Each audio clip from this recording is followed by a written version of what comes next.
Friends आपण समस्त भितर थिबा से दिव्य ऊर्जा को मोर हृदय असीम धन्यवाद।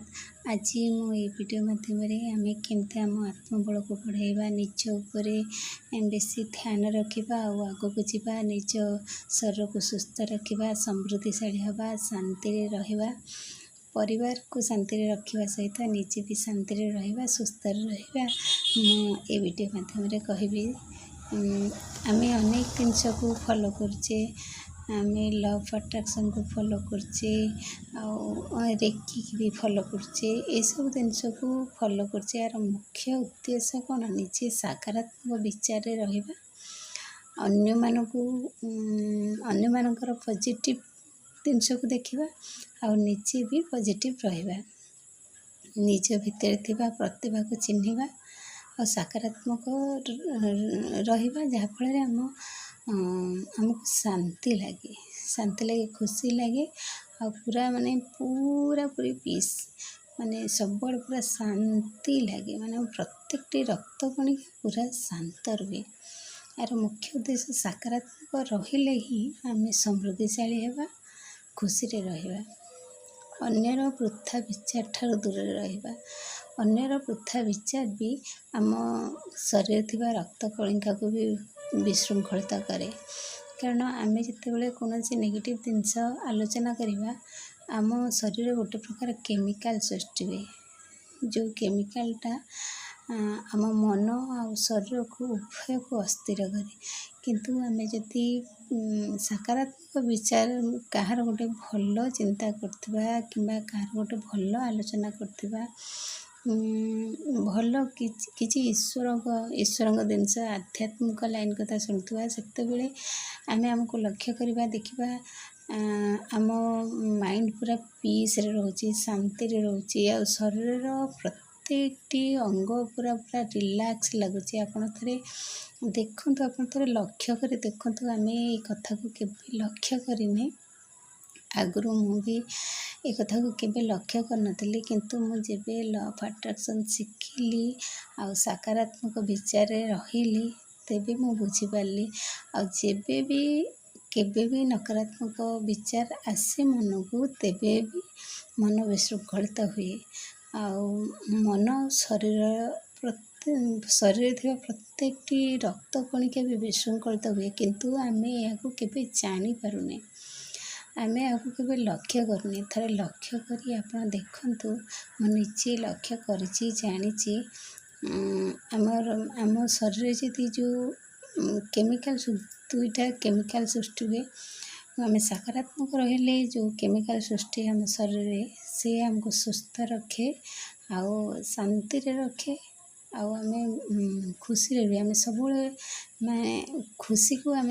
आकर्षण करे समृद्धि को आम आकर्षण किंतु जितेबाला आम नकारात्मक रहिबा आपण लक्ष्य करी केबे देखिबे आम माइंड आ मन आ शरीर विशृंखलित हुए आपण केबे क्रोध करिसेंती देखंतु आम केतेबेले जितेबाला रागी थिबा क्रोध रे थिबा सेटा भी गोटे नकारात्मक विचार आम से पाखे थिबो जिनस आम खोजुथिबा पाउनथिबा माने आम पाखे थी से जिनस किंतु आम खोजी कुआड़े गला आम खोजुथिबा पाउनथिबा कारण मन जितेबाला विचलित थाए ये मन आ शरीर दुईटा जाक अंगांगी भाव जड़ित जितेबाला आम मन विचलित थाए आम मन स्थिर न थाए तो से आम पाखे थी जिनस भी पाइबानी तेणुक आम वृथा चिंता ठार दूर रहिबा आम निज उपर बेसी फोकस करवा निज उपर फोकस करिवार अर्थ सेल्फिश नुहे एटा आम पाई भल अन्य मानक पाई भी भल कारण आम जितेबाला निजे निज उपर बेसी फोकस करवा सेतेबाला आम कहार खराब चिंता भी करिपारिबानी कारण आम निजे केमतिका सुख रहिबा शांति रहिबा आमर केमती निज प्रतिभा को आग को आनिबा से सब विषय आम जितेबाला भाविबा सेतेबाला आम अन्यर वृथा चिंता ठार दूर रहिबा नेगेटिव विचार ठार दूर रहिबा जहाँफल आमको आमर मन भी आम निज उपर जिते फोकस करवा आमर मन भी गोटे कार्य करे आम मन रे सब किसी ना किसी विचार चल थाए କେତେବେଳେ ନେଗେଟିଭ୍ ବିଚାର ଚାଲିଥାଏ, କେତେବେଳେ ପଜିଟିଭ୍ ବିଚାର ଚାଲିଥାଏ। ନେଗେଟିଭ୍ ବିଚାର ଯେତେବେଳେ ଚାଲେ ଆପଣ ଲକ୍ଷ୍ୟ କରିବେ ସେତେବେଳେ ଆମ ଶରୀର ଆମ ମନ କେମିତି ଅସ୍ଥିର ଥାଏ ଆପଣ ଲକ୍ଷ୍ୟ କରିବେ। କିନ୍ତୁ ଯେତେବେଳେ ପଜିଟିଭ୍ ବିଚାର ଚାଲୁଥାଏ ନିଜ ଉପରେ ହେଉ କିମ୍ବା ଅନ୍ୟ ଉପରେ ହେଉ କିଛି ନା କିଛି ବିଚାର ତ ଆମେ ମଣିଷ କିଛି ନା କିଛି ବିଚାର ତ ଆମ ଭିତରେ ସବୁବେଳେ ଚାଲିଥାଏ। ଆଉ ସେଇ ବିଚାରକୁ ଆମେ ଲକ୍ଷ୍ୟ କରିବା ଯେତେବେଳେ ଆମର ପଜିଟିଭ୍ ବିଚାର ଚାଲିଥାଏ ଅନ୍ୟ ଉପରେ ହେଉ କିମ୍ବା ନିଜ ଉପରେ ହେଉ, ଯେତେବେଳେ ପଜିଟିଭ୍ ବିଚାର ଚାଲିଥାଏ ସେତେବେଳେ ଆମ ମନକୁ ତ ପୁରା ଶାନ୍ତ ଲାଗେ, ଆମ ଶରୀର ବି ପୁରା ରିଲାକ୍ସ ଲାଗେ। ଆପଣ କେବେ ଲକ୍ଷ୍ୟ କରି ଦେଖିବେ। ତେଣୁକରି ନିଜ ଉପରେ ସବୁବେଳେ ଫୋକସ୍ କରିବା। ତାପରେ ବ୍ରହ୍ମାଣ୍ଡରେ ଲ ଅଫ୍ ଆଟ୍ରାକ୍ସନ୍ ଗୋଟେ ଜିନିଷ। ଲ ଅଫ୍ ଆଟ୍ରାକ୍ସନ୍ର ଅର୍ଥ କ'ଣ? ଲ ଅଫ୍ ଆଟ୍ରାକ୍ସନ୍ ହେଲା ବ୍ରହ୍ମାଣ୍ଡରେ ଗୋଟେ ଶକ୍ତି ଅଛି, ଗୋଟେ ଏନର୍ଜି ଅଛି, ସକାରାତ୍ମକ ଏନର୍ଜି। ଆମେ ତାକୁ ଆକର୍ଷଣ କରିବାକୁ ହେଲେ ଆମେ ନିଜେ ସକାରାତ୍ମକ ରହିବା ଦରକାର। ସେଥିପାଇଁ ଆମେ ସେ ଏନର୍ଜିକୁ ଏଇଟା କିଛି ଅନ୍ଧବିଶ୍ୱାସ ନୁହେଁ, ଏଇଟା ଆପଣ ନିଜେ କରିକି ଦେଖନ୍ତୁ।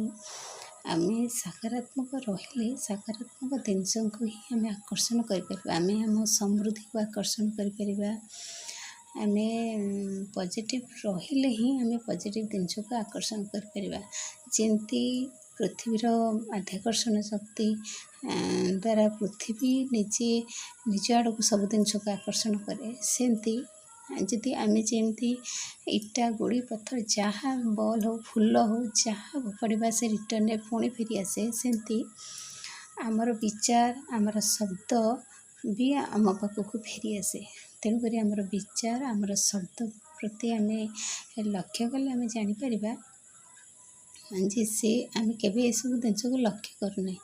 ଆପଣ ଥରେ ଲକ୍ଷ୍ୟ କରିବେ ଆଉ ନିଜ ମନୋବଳକୁ କେମିତିକା ଦୃଢ଼ କରିବେ, ଆତ୍ମବିଶ୍ୱାସ ବଢ଼ାଇବେ, ସେଇ ବିଷୟରେ ନିଜେ ସବୁବେଳେ ସଚେତନ ହେବା ଫଳରେ ଆମେ ନିଜେ ଖୁସିରେ ରହିବା, ଶାନ୍ତିରେ ରହିବା, ଆଉ ଅନ୍ୟମାନଙ୍କୁ ବି ସୁଖରେ ରଖିପାରିବା। କାରଣ ଆମ ପରିବାରରେ ଥିବା ସମସ୍ତ ସଦସ୍ୟ ଆମେ ଖୁସିରେ ରହିଲେ ସେମାନଙ୍କର ଯତ୍ନ ଠିକ୍ସେ ନେଇପାରିବା, ଯାହାଫଳରେ ସେମାନେ ବି ଖୁସିରେ ରହିବେ। ସେମାନେ ଖୁସିରେ ଶାନ୍ତି। ଆମେ କାହାକୁ କ୍ରୋଧ କରି କଥା କହିଲେ ତାକୁ ବି ଭଲ ଲାଗୁନଥିବ, ସେଇଟା ଗୋଟେ ନକାରାତ୍ମକ ଏନର୍ଜି। ଯଦି ଆମେ କାହାକୁ ଖୁସିରେ କଥା କହିବା ସେ ବି ଆମକୁ ଖୁସିରେ କଥା କହିବ।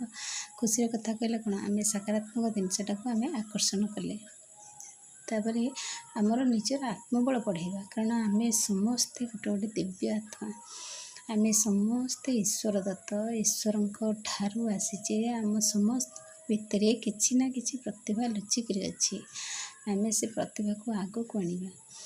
କାହାକୁ ଯେଉଁମାନେ ୱାର୍କିଂ ଲେଡ଼ି, ଯେଉଁମାନେ ଜବ୍ କରୁଛନ୍ତି ସେମାନେ ତ ତାଙ୍କ ପ୍ରତିଭାକୁ ଯାଇକି ଅଲଗା କେଉଁଠି ଦେଖାଉଛନ୍ତି ଏବଂ ସେଥିରୁ କିଛି ସେ ସମୃଦ୍ଧି ସେ ପାଉଛନ୍ତି। କିନ୍ତୁ ଯେଉଁମାନେ ବି ହାଉସ୍ୱାଇଫ୍ ଅଛନ୍ତି ସେମାନେ ବି ତାଙ୍କ କାର୍ଯ୍ୟକୁ ନିଜ ପ୍ରତିଭାକୁ ଦେଖେଇ ପାରିବେ। ଦେଖେଇକିରି ନିଜ ପ୍ରତିଭା ବଳରେ ନିଜେ ଛୋଟ ନୁହେଁ, କୌଣସି କାର୍ଯ୍ୟକୁ ବି ଆମେ ଛୋଟ ମନେ କରିବାନି, କିଛି ନା କିଛି କାର୍ଯ୍ୟ କରିବା।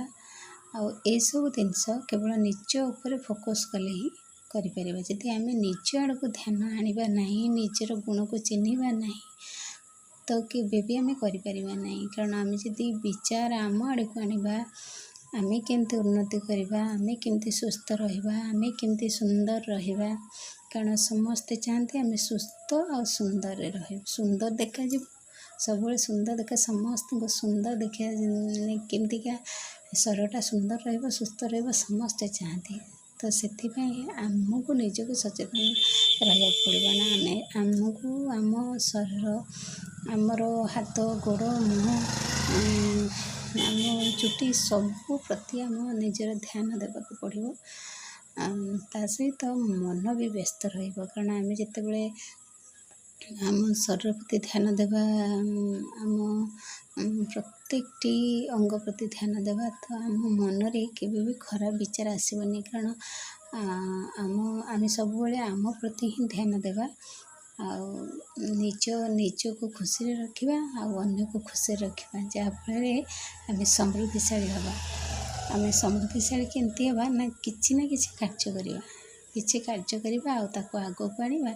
ତାକୁ ଆଗକୁ ଆଣିକି ତାକୁ ପ୍ରକାଶିତ କରିବା। କାହାକୁ ଗୀତ ବୋଲିବାକୁ ଭଲ ଲାଗେ, କାହାକୁ ନାଚିବାକୁ ଭଲ ଲାଗେ, କାହାକୁ ହସ କଥା କହିବାକୁ ଭଲ ଲାଗେ, କମେଡ଼ି କରିବାକୁ ଭଲ ଲାଗେ। ଆମେ ସମସ୍ତେ ନିଜ ପ୍ରତିଭାକୁ ଆଗକୁ ଆଣିବା। କାହାକୁ କିଛି ଲେଖିବାକୁ ଭଲ ଲାଗେ, କବିତା ଲେଖିବାକୁ ଭଲ ଲାଗେ, କାହାକୁ ଗପ ଲେଖିବାକୁ ଭଲ ଲାଗେ, ଯାହାକୁ ବି ଯାହା ଭଲ ଲାଗେ ଆମେ ସେଇ ପ୍ରତିଭାକୁ ଆଗକୁ ଆଣିବା। ନିଜ ଉପରେ ଧ୍ୟାନ ଦେବା, ନିଜକୁ ଖୁସିରେ ରଖିବା, ନିଜେ ଶାନ୍ତିରେ ରହିବା, ଅନ୍ୟମାନଙ୍କୁ ଖୁସିରେ ରଖିବା। ତେବେ ଆମେ ନିଜେ ଥରେ ଏକଥା କରିକି ଦେଖନ୍ତୁ ବନ୍ଧୁମାନେ, ନିଶ୍ଚିନ୍ତ କରିକି ଦେଖିବେ। ନିଜ ଉପରେ ନିଜେ ଫୋକସ୍ କଲେ କେତେ ଖୁସିରେ ରହୁଛନ୍ତି, କେତେ ଶାନ୍ତିରେ ରହୁଛନ୍ତି ନିଜେ ଜାଣିପାରିବେ। ଆଉ ଈଶ୍ୱରଙ୍କ ଉପରେ ଟିକେ ବିଶ୍ୱାସ କରିବେ, କାରଣ ଆମେ ତାଙ୍କରି ସନ୍ତାନ। ଆମେ ସବୁ ଗୋଟେ ଦିବ୍ୟ ଆତ୍ମା। ଏଇ ଦିବ୍ୟ ଆତ୍ମାକୁ ଆମକୁ ଈଶ୍ୱର ଏଠିକୁ ଆମକୁ ପଠେଇଛନ୍ତି। ଆମେ ସକାରାତ୍ମକ ରହିବା ଏବଂ ନିଜେ ଶାନ୍ତିରେ ରହିବା, ଅନ୍ୟମାନଙ୍କୁ ଶାନ୍ତିରେ ରଖିବା। ଭଲ ଲାଗିଲେ ନିଶ୍ଚିନ୍ତ ଭିଡ଼ିଓଟି ଲାଇକ୍ କରିବେ, ସବସ୍କ୍ରାଇବ୍ କରିବେ। Thank you.